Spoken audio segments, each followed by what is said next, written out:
So here's something completely different to what I normally do. My son got a 3D printer around Christmas time and I've been having a little play with it.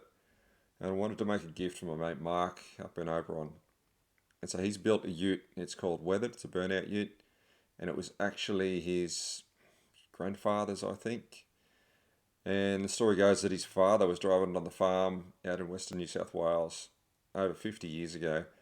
And it backfired, stopped, he had to run home, get another car, and basically the ute sat there for the next 35 odd years until Mark went and sat there in the sun for a weekend, dug it out, brought it home. It sat for another few years and he finally got stuck into it and produced the awesome beast it is today. So here's just a little video of sort of where it's at and just a slideshow showing the progression of the ute and the progression of me making the model and sending it to him. So I hope you enjoy.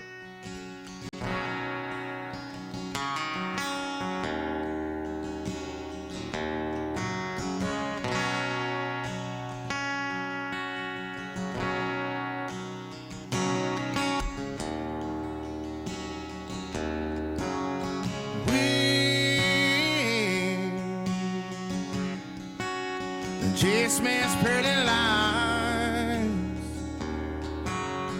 we face the path of time. Yet I fight, despite all